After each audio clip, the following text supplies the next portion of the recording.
dari Teknik Informatika Universitas Pasundan, 2 dosen. Yang pertama ada Pak Caca E. Supriyana SSI MT. Assalamualaikum Pak Caca. Waalaikumsalam. Apa kabar Pak? Baik, alhamdulillah. Terima kasih, salam kenal Pak ya. Iya. Ini pertama ke Asinta ya? Betul. Pertama kali di radio? Pertama kali. Oh, pertama kali. Iya. Iya. Kemudian di samping Pak Caca juga ada Pak Handoko Superno STMT, dosen Teknik Informatika Universitas Pasundan. Assalamualaikum Pak Handoko. Waalaikumsalam Pak. Apa kabar? Sehat. Salam kenal ya. Pertama kali di radio ya? Ya, pertama kali Pak, aman Pak. Kita ngobrol santai saja pagi ini, berbagi pengetahuan ya, tentu yang bidangnya Pak Handoko dan Pak Caca pagi ini ya. Pak Caca, Pak Handoko, kita tidak cuma terdengar audionya, juga ada visualnya Pak. Yang atas Pak, kita dada dulu Pak, netizen yang nonton, ya lihat nih wajah-wajah Teknik Informatika Pasundan ya. Baik, Anda ingin bertanya silakan ya, nanti pendengar WA-nya 0823 kali 63 kali 2893, atau bisa juga di kolom komentar live Instagramnya, akunnya Asinta Bandung 89.3 FM. Saya ingin mulai dari AI sendiri ya, Artificial Intelligence. Kalau Indonesianya kecerdasan buatan. Kecerdasan buatan, betul. Ini sudah berapa tahun belakangan ini sudah sering didengar oleh kita yang awam. Boleh cerita nggak Pak Caca atau Pak Handoko, sebenarnya AI itu apa sih? Ya, jadi AI itu adalah sebuah kecerdasan manusia yang ditiru dalam komputer dan perangkat digital, Pak. Jadi kita pengen memindahkan otak-otak manusia itu atau cara menyelesaikan masalah oleh manusia itu bisa diselesaikan oleh komputer seperti itu. Berarti komputer itu bisa menjadi ke website, ke gadget bapak-bapak sekalian seperti HP dan lain sebagainya. Jadi dengan adanya AI sebenarnya kita menggantikan seakan-akan ada manusia yang ada di dalam komputer tersebut gitu Pak. Seolah-olah ada manusia. Iya, makanya bisa kita bertanya kan, bisa minta menganalisis gambar, bisa minta dibuatin foto, seperti halnya ada manusia, bahkan bukan manusia tapi semacam kayak ada expert atau pakar yang ada di komputer. Di komputer itu. Iya. Dibuat oleh manusia. Dibuat oleh manusia. Dibuat oleh manusia dan memerlukan banyak data untuk masukan.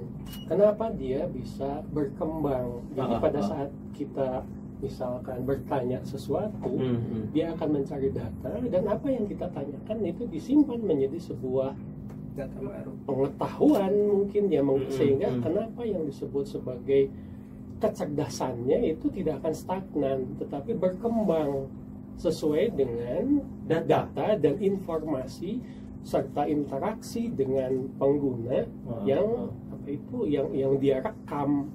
Oh, terus berkembang berarti berkembang dia terus sesuai data yang masuk. Ya, jadi kalau mungkin dari apa yang ditakutkan oleh orang adalah si artificial intelligence, kecerdasan buatannya ini adalah berkembang melebihi kecerdasan dari yang membuat atau dari manusia. Sehingga bisa mengambil apa itu peran atau mungkin posisi menggeser atau mungkin pekerjaan manusia dari manusia. Itu yang ditakutkan ya. Tapi juga ada banyak sekali juga sisi positifnya mungkin yang akan coba kita bahas. Termasuk dalam dunia pendidikan ya. Betul. Khususnya di dalam dunia pendidikan. Kenapa sih Pak sampai muncul AI itu? Kenapa? Apakah manusianya kurang cerdas sehingga harus dibuat lagi? Menurut Pak Handoko? Sebenarnya munculnya AI itu diawali oleh riset Pak. Jadi riset ahli komputer itu memang dari tahun 50-an bahkan hingga bergerak 70-an itu mulai memikirkan apakah bisa sebuah komputer itu punya kemampuan menyelesaikan masalah seperti halnya manusia. Ternyata bisa. Ternyata bisa, di awal-awal itu bisa menyelesaikan masalah sederhana. Berkembang terus 70-an hingga tahun 2000-an itu sudah mulai namanya artificial intelligence, itu yang kecerdasan buatan itu muncul di sana Pak. Dimana kita bisa memindahkan cara menyelesaikan masalah yang awalnya oleh manusia itu oleh komputer, itu di tahun-tahun segitu. Nah barulah tahun 2000 sekian hingga sekarang itu muncul namanya machine learning. Dan penting yang mungkin Bapak Ibu pernah dengar, itu adalah kecerdasan buatan yang bisa secara adaptif atau otomatis Pak mengambil pengetahuan manusia untuk menjadikan dirinya semakin cerdas. Nah seperti itu. Jadi semuanya itu sebenarnya diawali oleh riset. Nah barulah pada sekarang itu ketahuan nih bahwa adanya AI itu sangat memudahkan pekerjaan manusia. Nah, ketika tahu bahwa itu memudahkan dan bahkan bisa dijual sebagai produk, bahkan hingga triliunan rupiah industrinya, maka itu menjadi semacam apa namanya ya, titik balik bahwa AI itu sekarang tuh semakin banyak dikembangkan karena satu sisi secara komersial menguntungkan dan juga secara dirasakan oleh masyarakat dan manusia itu sendiri itu memudahkan pekerjaan mereka gitu Pak. Memudahkan, tapi bisa juga memanjakan ya Pak Caca. Kalau ya mungkin ini saya mencoba cari yang apa ya, yang populer sajalah ya. Mungkin Bapak sama Ibu pernah dengar film Space Odyssey. Itu film tahun 1968. Jadi saya saja belum lahir, itu film sudah muncul ya, mengenai film science fiction, mengenai perjalanan luar angkasa. Saya nonton juga sudah kuliah. Loh, tahun 68 orang sudah bicara mengenai film ya, artinya dia dapat ide mungkin dari luar, sudah bicara mengenai komputer yang cerdas, komputer yang siap sedia 24 jam untuk membantu ya, dalam hal ini adalah para astronot ya yang sedang dalam perjalanan di luar angkasa. Saya pikir ini wah cuma science fiction saja. Tahun 68 ya? Tahun 68. Sebelum lahir loh, Pak. Iya. Tapi orang sudah mulai berpikir bahwa ada kebutuhan ke sana. Ada satu mesin yang seperti manusia, cerdas, bisa membantu non-stop 24 jam. Nah, tadi yang seperti disampaikan oleh Pak Handoko, itu memang kita baru dalam tahap ya mungkin imajinasi, ya film, hayalan populer, kita menyebutnya sebagai hayalan, tapi ternyata itu menjadi salah satu pencetus ide dasar apa yang kita pakai sekarang. Ya, kadang-kadang juga kebetulan saya pengajar ya, dosen. Salah satu mungkin yang coba saya terapkan ke mahasiswa adalah bagaimana Anda punya ide-ide yang bisa diterapkan menjadi riset. Salah satunya adalah di bidang artificial intelligence. Sadar atau tidak, kita tuh sudah bergaul dengan artificial intelligence. Ya, salah satu dosen itu pernah menyebutkan, kamu pernah selfie nggak? Iya. Loh, kok ini kulitnya jadi halus ya? Kok matanya bisa jadi belotot ya? Di setting pada saat selfie. Ya, kok jadi lebih cantik ya? Pertanyaannya adalah kenapa sih kamera yang di HP kita cerdas, bisa membedakan hidung, bisa membedakan mata, bisa membedakan kulit, bisa membedakan. Loh, itu sudah ada produk AI. Sudah ada AI. Jadi tukang make up, Pak. Jadi tukang make up. Itu bagian dari AI. Bagian dari AI. Jadi apa yang kesannya tuh jauh gitu ya, padahal dengan gadget yang sudah kita pakai ya, ada beberapa yang sadar atau tidak ya, para pendengar juga sudah memanfaatkan itu ya. Jadi aplikasi yang bisa membedakan, dalam hal ini misalkan kamera, membedakan mata, hidung, rambut ya, itu kan sudah termasuk aplikasi cerdas. Mungkin itu ternyata ya, handphone yang dipakai yang sering selfie kata Pak Caca itu sudah bagian dari AI. Sudah. Jujur saya baru tahu loh, Pak. Ya. Sudah banyak memanfaatkan. Sudah memanfaatkan. Oh, itu ya pendengar netizen yang sering selfie ibu-ibu. Ternyata itulah bagian tanpa sadar ya. Iya. Ternyata sudah ada di dalam situ. Semakin canggihnya ya. Kalau di WhatsApp sekarang juga sudah ada ya, Pak. Kita bisa nanya gitu ya. Di WA kan sudah. Oh ya, sudah ada. Saya juga karena awam nanya-nanya tuh. Soalnya ini ngetes ini jawabannya apa? Benar ya? Di jawaban itu pintar ya dia. Coba kadang-kadang suka jadi bercanda tuh kemarin. Nanya yang bahasa Sunda itu iya. Apa tuh, Pak? Jawabannya masih ngaco. Datanya berarti masih kurang. Berarti masih kurang. Tapi tunggu saja ya. Ya. Semakin hari dia makin cerdas kali ya. Sesuai data ya maksudnya, Pak? Iya. Jadi yang namanya kecerdasan buatan juga ada bidang-bidangnya. Ya, ada yang bidangnya umum ya Pak Handoko ya, ada yang bidangnya juga ternyata spesifik untuk bidang tertentu begitu. Iya. Kalau di dunia pendidikan gimana, Pak Handoko, AI ini? Memang AI ini sekarang menjadi salah satu polemik, Pak. Jadi satu sisi kita sebagai guru juga ada kekhawatiran gitu ya. Jadi kalau kita kasih tugas itu takutnya dikerjakannya pakai ChatGPT sekarang. ChatGPT. ChatGPT-nya apa di bagian daripada AI. Salah satunya adalah untuk menulis report, misalkan untuk menulis. Kan sekarang juga banyak pilihan ya. Ada ChatGPT, ada Meta AI, ada DeepSeek, ada Gemini ya, dari dia bisa apa? Buat apa? Bikin laporan. Pak. Bisa bikin laporan, bisa menjawab soal. Jadi kalau kita tuh sebagai dosen ya, ada soal matematik, kita kasih 10 soal tuh tinggal dikopas, jebret gitu. Minta dijawab semua. Jawab semua. Iya. Bener lagi jawabannya kan. Nah, makanya mindset daripada pendidikan kita ini kayaknya harus mulai dipikirkan ulang, Pak. Menghadapi transformasi digital berbasis AI ini. Gitu, tidak bisa lagi gitu. Kita sebagai guru itu mengasih tugas atau misalkan pekerjaan pada siswa itu semata-mata mengumpulkan jawaban gitu.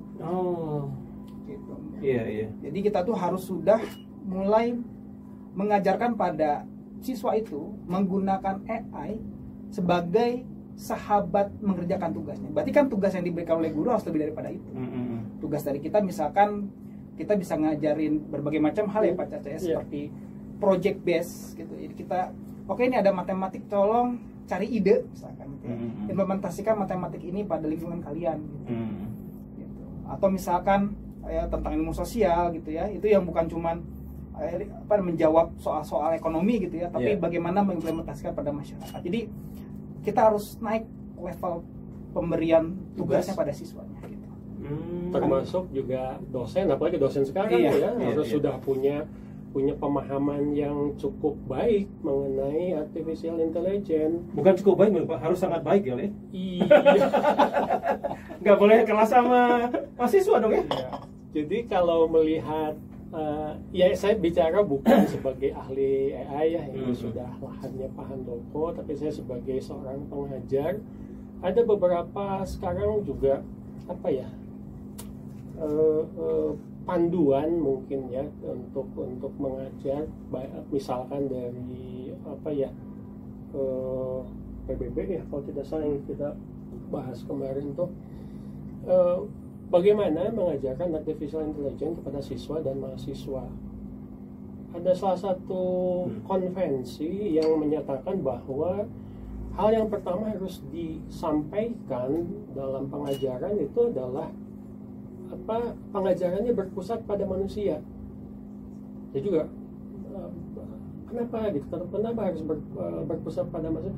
Memberikan pemahaman kepada siswa, mahasiswa, dan saya harap juga ke masyarakat umumnya bahwa AI ini hanya kakas, hanya tools, alat bantu.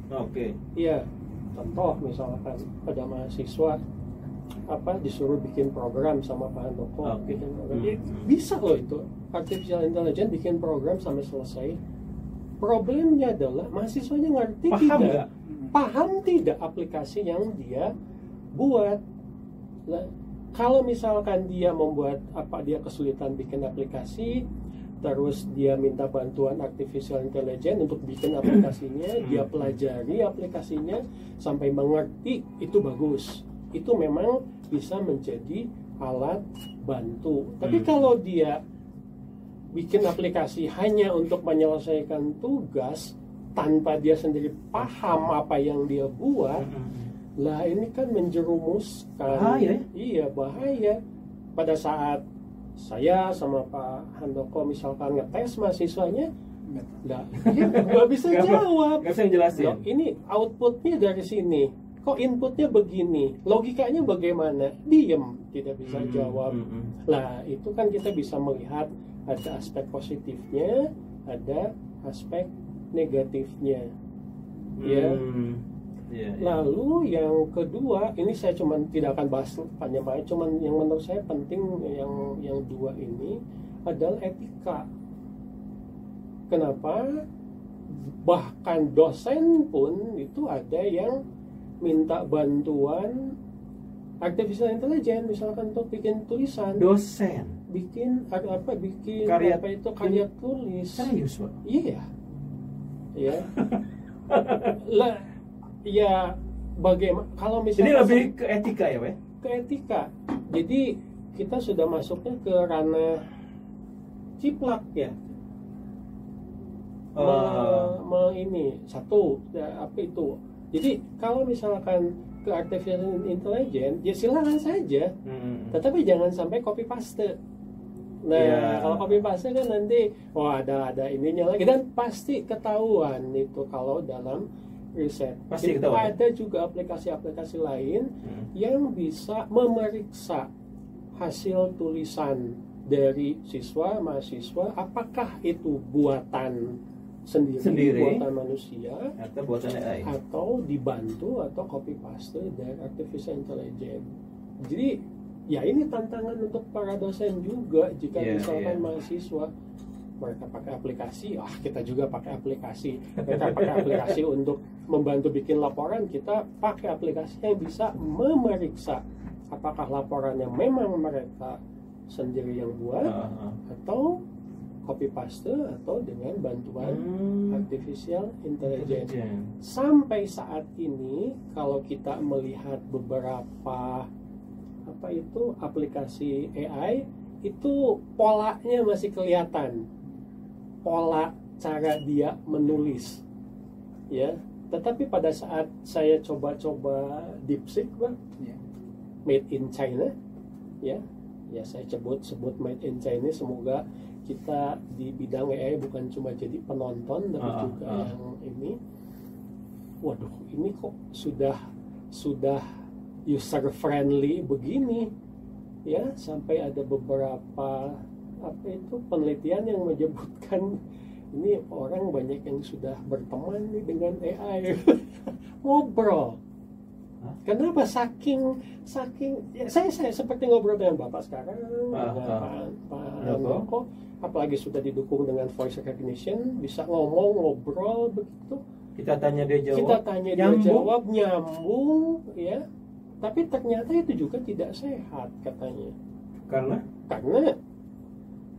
AI biasanya mendukung pendapat kita. Biasanya. Ini dia bisa nentang.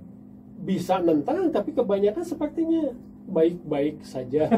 Ya, justru katanya malah membuat kita malah tambah kesepian, mau cari teman, ya ngobrol dengan AI, tapi tidak membuat ada hal-hal yang tidak bisa digantikan.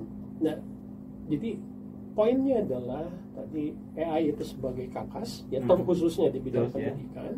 Yang kedua adalah etika. Termasuk juga kemarin ya, kok urusan copyright mungkin nanti bisa dibahas sama Pak Doko. Bukan cuma dari usernya, tapi juga dari yang bikin AI-nya. Mungkin bisa ditambahkan sama Pak Doko. Ya, jadi memang kalau misalkan terkait dengan AI, itu salah satu isu yang paling urgent sekarang adalah masalah etika pemanfaatannya, Pak. Tapi memang karena kita semua kaget sekarang, Pak. Bisa dikatakan seperti itu ya. Keberunculan AI ini begitu mendadak gitu ya. Tiba-tiba ada aja gitu ya. Dan semua kaget, siswanya kaget, gurunya kaget, dosennya kaget gitu. Jadi masih wah, apa ini gitu ya. Makanya memang next step-nya itu adalah kita harus bisa mengedukasi nih, Pak. Siswanya bagaimana sih memandang AI? Gurunya, dosennya bagaimana sih memandang AI seperti itu. Memang AI itu betul ya dikatakan Pak Caca, itu hanya sebagai alat bantu. Jadi di mana kita itu sebenarnya pengetahuannya itu kalau kita harus punya semacam semangat untuk mendapatkan pengetahuan dibantu oleh AI, bukan minta dijawabkan oleh AI tersebut. Minta dibantu ya? Iya. Sampai situ saja sebenarnya tugasnya pada AI. Itu yang harus ditanamkan oleh kita di dunia pendidikan. Seperti itu, Pak. Jangan bergantung penuh pada itu, salah itu ya? Salah. Minta tolong aja ya? Minta tolong. Itu harusnya ya. Jadi pertanyaan saya Pak Caca, Pak Handoko. Jadi AI ini namanya itu berkah atau musibah sih sebenarnya? Tergantung sudut pandangnya Pak Caca ya. Ya, kita tergantung sudut pandang. Tergantung sudut pandang. Gini deh Pak. Jadi kalau kita melihat, itu ada yang buat. Biasanya perusahaan yang buat ChatGPT, apa sih saya juga lupa lagi. OpenAI. Misalkan yang buat DeepSeek, dari Cina yang buat Gemini. ChatGPT itu dari Amerika. ChatGPT Amerika. ChatGPT Amerika, Gemini Amerika, ya, dan seterusnya. Kita juga kaget banyak sekali aplikasi yang AI. Kemarin Pak Handoko misalkan dengan mudahnya buat gambar, foto saya, foto beliau pakai AI hanya dalam hitungan waktu sepersekian detik. Pakai animasi lagi. Mirip. Kasep banget. Kita tambah ganteng Pak Caca. Tambah ganteng. Iya, saya juga jadi paling 20 tahun lebih muda. Iya. Okay. Nah itu kan orang dulu masih bisa membedakan antara foto editan dengan asli. Tapi sekarang tambah lama tambah sulit untuk membedakan itu. Saking mirip. Ya, nah kita juga harus punya pemahaman. Sekarang itu menerima informasi, jangan semuanya ditelan. Kembali ke tadi yang saya sebutkan bahwa yang namanya artificial intelligence itu punya perusahaan itu punya niat, punya tujuan, punya informasi. Kemarin misalkan OpenAI yang punya ChatGPT itu dituntut katanya masalah copyright oleh para penerbit di Amerika Serikat sendiri. Ya kenapa? Karena mereka mengambil data tanpa izin. Main ambil aja. Ya, itu jadi salah satu problem mungkin di bidang hukum ya. Dari sisi informasi juga jangan sampai ya saya mungkin ya pengalaman saja ya ini belum didukung oleh peneliti yang baik. AI itu masih bisa salah. AI itu tergantung dari sudut pandangnya. Ya. Kalau kita Indonesia, contoh ya di bidang ini, ternyata Indonesia pasti mendukung Palestina, betul. Ya. Nah kalau saya tanya ke ChatGPT, misalkan saya pernah melakukan percobaan ini, bertanya ke ChatGPT, berapa resolusi PBB yang diveto oleh Amerika Serikat mengenai Zionis, mengenai Israel. Jawaban ChatGPT itu pendek sekali. Kenapa? Ya saya tidak tahu ya. Apakah karena dia dari Amerika Serikat? Ya, tapi pada saat saya nanya ke DeepSeek, waduh itu jawabannya panjang sekali, detail. Iya. Tapi saya juga pernah baca ini artikel kalau nanya tragedi Tiananmen ya dulu Cina. Cina nanya ke ChatGPT jawabannya panjang banget. Kalau ke DeepSeek nggak ada katanya. Nggak ada jawabannya. Berarti Pak Caca ya itu kan karena tadi buatan manusia ya, yang sudah disetting ya, sesuai kepentingan. Kita jangan politis ya. Ya macam-macam. Saya juga tidak terlalu paham ya. Tapi pasti ada. Jadi sekali lagi kembali ke awal bahwa yang namanya AI itu adalah kakas. Jangan setidaknya pendapat saya, jangan kita melihat dari satu sumber saja. Ya ada perbandingan. Artinya apa? Orang yang menggunakan satu belajar mengelola informasi dengan baik, dua melakukan analisis dan sebaiknya juga mengacu kepada sumber-sumber informasi yang lain yang bisa menjadi perbandingan. Ya, jangan sampai saya mah sukanya ChatGPT, apapun yang ini percaya aja. Saya juga tidak. Sekarang semuanya bisa diakses dengan gratis ya. Cukup bermodalkan email ya. Jadi kita juga jadi tambah cerdas. Jadi bisa memilih-milih mana yang memang bermanfaat dan bisa kita gunakan. Jadi itu nggak bebas nilai ya? Nggak bebas nilai. Enggak ya? Sekarang itu bahkan bisa dikatakan cukup bias, Pak. Ya, cukup bias. Jadi ada keberpihakan lah. Keberpihakan. Baik keberpihakan pada suatu politik tertentu gitu ya.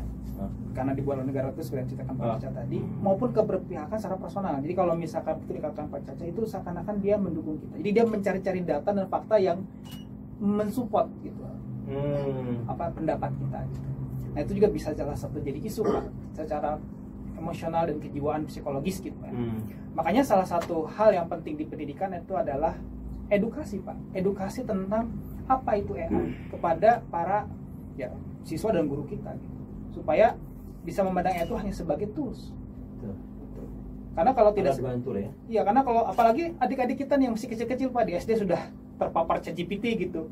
Seakan-akan menemukan sebuah perpustakaan tak terbatas gitu kan, harta karun ya. Iya. Bisanya bisa jawab apapun langsung dijawab gitu kan. Nanti dia tumbuh memikirkan bahwa segala-galanya adalah ya AI gitu. Nah, itu yang saya juga ada kekhawatiran sebagai seorang pendidik gitu ya, bahwa ini harus cepat-cepat gitu ya.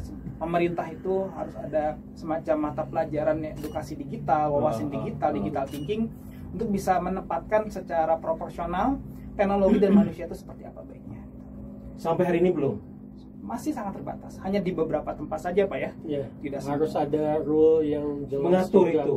Ya sebetulnya bukan cuma di kita sih ya, di dunia lain juga sama. Mengalami hal yang sama. Masih Ya. kaget Pak. Mungkin masih ingat tuh yang heboh minggu kemarin, bulan-bulan kemarin ya. Apa tuh Pak?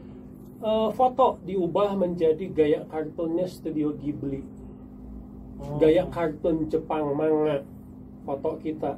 Nah itu hak ciptanya bagaimana? Itu Studio Ghibli bikin gambar sampai dengan, saya penggemar ya, jadi saya rada emosional.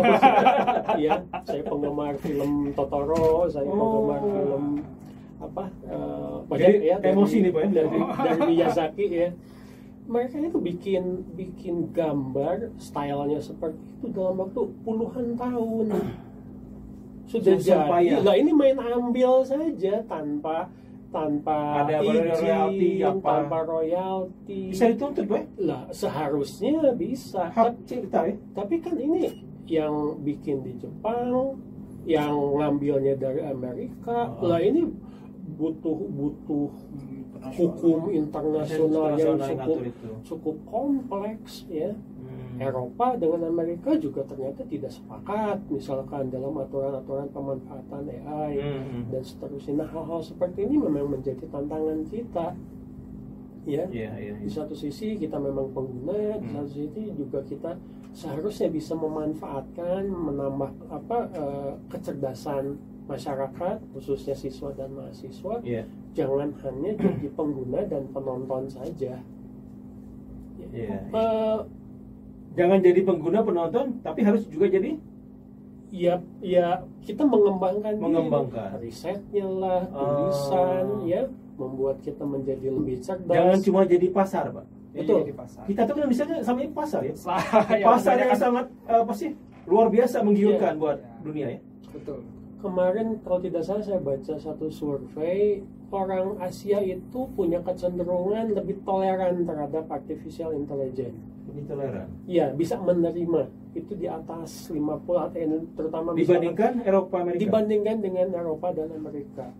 Mereka sepertinya lebih resistennya lebih tidak mudah menerima gitu. Tidak mudah. Salah satu yang jadi pertimbangan itu adalah takut pekerjaannya itu digantikan oleh artificial intelligence. Berarti bagus ya mereka ya?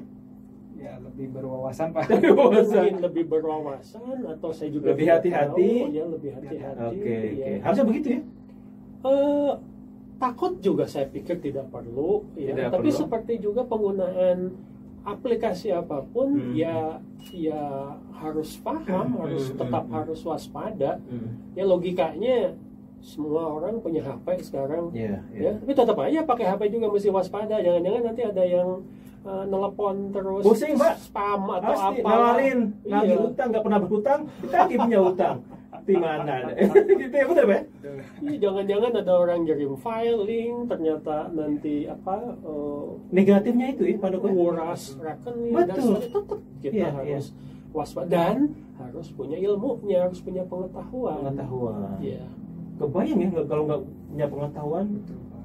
Jadi memang wawasan terkait tentang apa itu AI dan cita-cita tadi yang sudah kita diskusikan di sini tentang sebenarnya AI itu bukanlah sebuah makhluk yang sempurna, tapi makhluk yang dari berbasakan data. Dimana pada dasarnya itu kan sebenarnya sama seperti kita akses internet kan.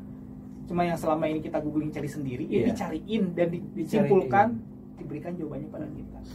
Jadi wawasan itu yang harus sebenarnya disadari gitu, khususnya masyarakat Indonesia di pendidikan, supaya mengetahui bahwa ini semuanya hanya tools. Pada akhirnya itu kalau kita berbicara tentang pendidikan itu kembali kepada karakter dan keahlian daripada siswa itu sendiri gitu Pak. Belum apa-apa kalau kita lihat di medsos Pak Caca, Pak Handoko, ini potensi penipuan juga ya. Betul. Misalnya contohnya yang sering saya lihat di TikTok tuh gubernur kita Pak Deddy Mulyadi, suaranya suara dia tapi ya memang kelihatan sih bohong gitu ya. Beda lah ya, nggak alami gitu ya. Tapi kan buat sebagian mungkin orang yang belum punya pengetahuan percaya gitu ya. Misalnya Deddy Mulyadi ngomong, saya akan beri bantuan setiap warga Jawa Barat sekian. Betul, itu kan betul. Yang nggak ngerti, itu ada di TikTok. Ya gitu kan. Jadi sudah segitu ya canggihnya.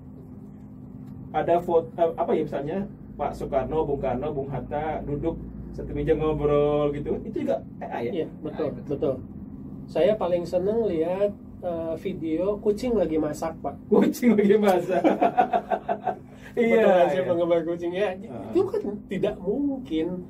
Tetapi orang bisa membuat animasi sebagus itu dalam waktu sesingkat itu, ya, dan bisa di satu sisi kreativitas.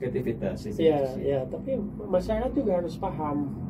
Yang kebetulan di Unpas saya salah satu mata kuliah yang diajarkan dan wajib sekarang untuk setiap jurusan itu adalah literasi digital.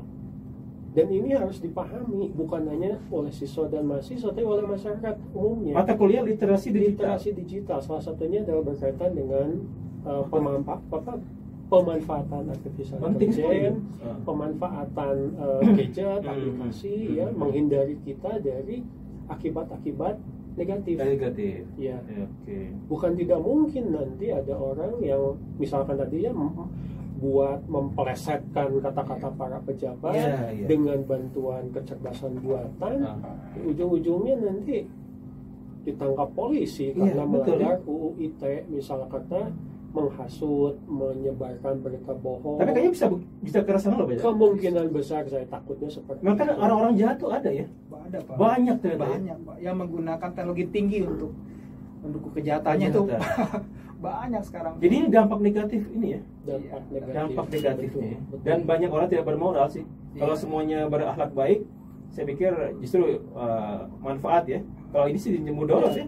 Yang kita takutkan kan masyarakat awam, yang masih belum paham. Ternyata ini gambar bisa hidup, bisa ditambah suara, bisa ngomong yang aneh-aneh. Suaranya mirip lagi. Mirip sekali. Lalu dianggap itu sebagai sebuah kebenaran. Ya. Apalagi kalau bidang politik misalkan ya. Bidang saya tidak tahu yang lain-lain. Saya harap juga masyarakat ya termasuk kita juga semua bisa pause dulu. Ini benar nggak? Iya, betul. Cek dan recheck. Jangan dari hanya satu sumber. Ya, jadi sekalian juga meningkatkan kecerdasan kita. Jangan sampai mesin cerdas loh, kitanya jadi tambah bodoh ya. Iya, betul. Termasuk juga news anchor penyiar sudah ada. Siarannya sudah AI. Sudah ada. Ya. Terancam juga saya. Nanti dosen juga bisa terancam ya? Bisa jadi. Kekhawatiran memang. Ada kekhawatiran. Tadi Pak Handoko sampaikan kekhawatiran di kampus ya, ketika kasih tugas misalnya, khawatir mahasiswa menjawab pakai AI. Itu sudah terjadi Pak Handoko? Sudah terjadi. Cara Pak Handoko untuk itunya mencegah itu? Salah satunya adalah menggunakan tools yang bisa mendeteksi ya. Mendeteksi bahwa ini pola jawabannya itu berdasarkan AI atau tidak. Nah, tapi memang semakin hari semakin sulit, Pak. Karena sekarang AI-nya makin pintar gitu. Makin pintar, saya jawabannya makin natural. Makin natural.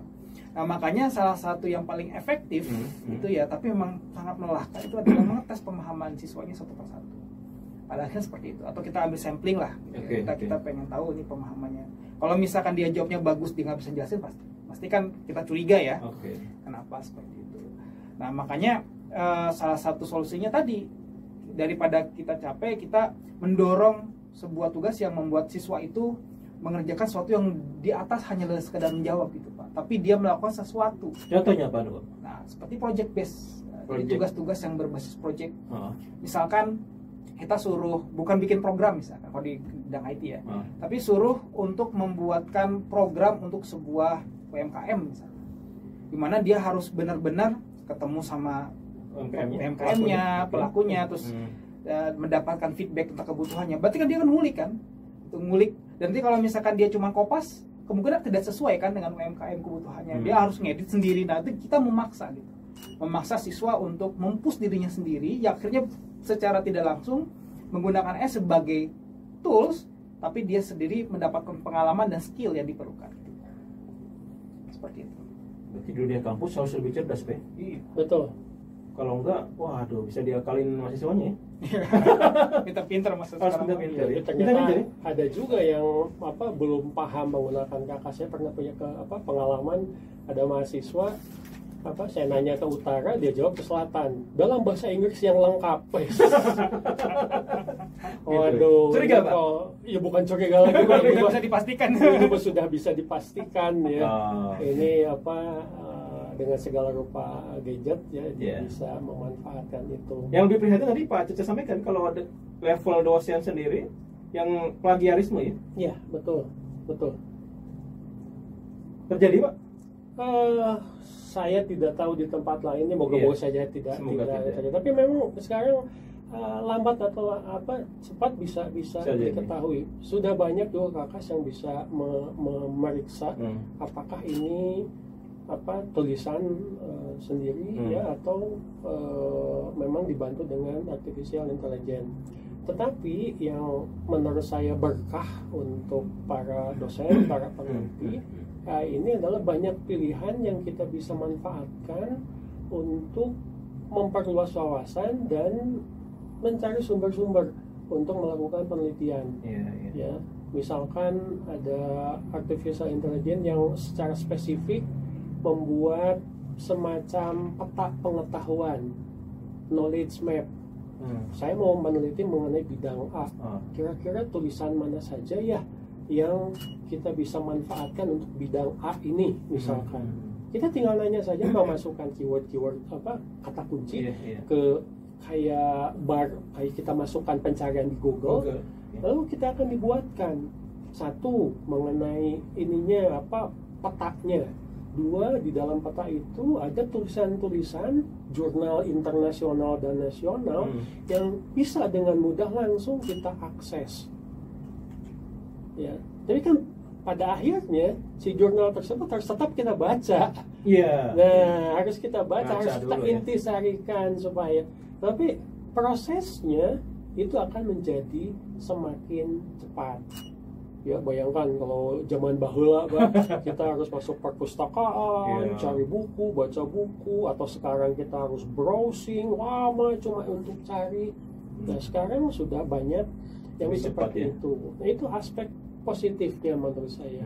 Membuat kita sebagai dosen, karena salah satu tridharma itu adalah melakukan penelitian ya, tulisan itu sangat terbantu. Dosen kan guru ya, harus digugu dan ditiru. Jadi kembali ke etika ya, Pak. Etikanya itu. Kalau gurunya dosen yang punya etika, ini juga mengingatkan ya. Mungkin pendengar netizen ada dari antara tenaga pendidik, guru di level manapun, hati-hati ya, jangan sampai plagiarisme ya, menjiplak. Itu meruntuhkan marwah. Ya, kita berharap adik-adik kita, anak-anak kita lebih baik, ternyata kita ngasih contoh yang nggak baik ya. Baik, ada saya bacakan komentar ya, Pak Caca, Pak Handoko, dari Pak Sony di Riung Dutariung Bandung. Menurut Pak Sony ini, AI harus dijadikan sahabat katanya, karena sepintar-pintarnya AI ini kan dibuat manusia juga, tapi AI tidak bisa mengerjakan pekerjaan yang harus menggunakan tenaga. Sudah saatnya dunia pendidikan menghilangkan mata pelajaran yang akan diambil oleh AI. Tinggi juga ya Pak Sony. Ada tanggapan mungkin? Mungkin kalau misalkan yang tadi ada statement ya, bahwa yang bisa digantikan oleh AI ya. Menurut saya sih sebenarnya mata pelajaran itu malah harus dikuatkan gitu. Supaya nanti para siswa kita yang nantinya misalkan matematik.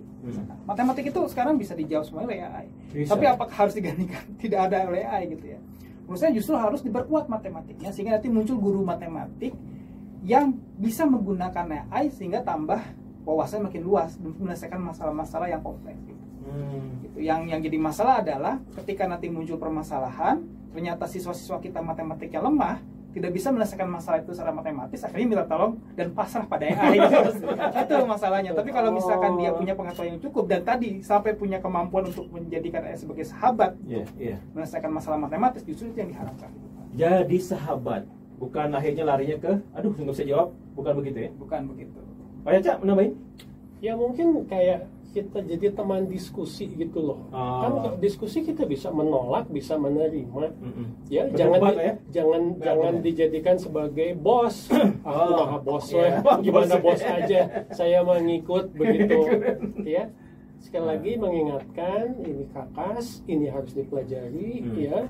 Anak-anak juga harus menjadi bertambah cerdas dengan memanfaatkan ini, di mana salah satunya adalah punya banyak pilihan untuk memanfaatkan segala macam aplikasi yang AI yang sekarang ditawarkan, dan aspek etika termasuk juga kehati-hatian.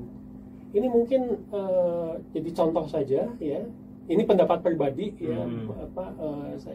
Saya pikir jangan bertanya masalah mengenai agama ke artificial intelligence. Saya pernah iseng-iseng, Pak. Ya. Iseng-iseng.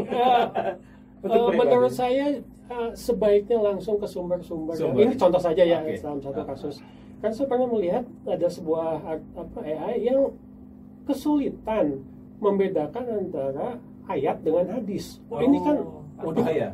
Saya sampai fatal. Lah kok ya artificial mana Quran, mana hadis. Iya. Ini kan jadi artificial goblok gitu loh, bukan artificial intelligence. Jadi berarti AI juga ada bidang-bidangnya? Iya, ada bidang-bidang. Jangan sampai menganggap bahwa serba tahu. Apalagi sekarang masalah copyright, masalah sumber data, informasi itu sudah jadi sedang dalam dipertentangkan. Jadi sesuatu yang juga dianggap sebagai masalah.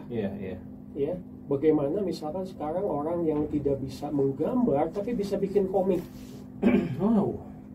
Itu di Jepang sudah diterbitkan. Ya, nggak bisa gambar tapi dia hanya menjelaskan pengen begini. AI-nya yang nyari gambar-gambar yang sudah ada di database, misalkan di internet. Lah itu kan punya orang ya? Lah itu kan punya orang. Dia ngambil ya? Ngambil. Bukan bikin ya? Bukan ngambil. Jadi sumbernya dia kombinasikan. Nah, itu yang jadi problem. Lah kan orang sudah menggambar, itu punya hasil jeripaya orang. Jeripaya seharusnya bayar, misalkan bayar. Nah, ini kan juga jadi salah satu yang harus diperhatikan ya. Saya menghimbau misalkan yang seperti kemarin gambar animasi Ghibli ya, kita jangan ikut-ikutan lah ya, punya penghargaan terhadap jerih payah orang lain. Salah satu mungkin ya, ini ide saja ya, mungkin bisa dijadikan penelitian. Kalau AI menjawab tuh harus kasih tahu dong sumbernya dari mana. Kalau nggak kasih tahu sumbernya ya sama saja dengan kita bergosip misalkan. Ya itu ide saja. Baik. Kita jeda dulu ya. Baik, Pak. Pak Handoko, Pak Caca, minum dulu, ada teh sama air putih. Selesai. Baik. Pendengar, kita akan lanjutkan, menarik ya. Ini sih yang ringan-ringan aja.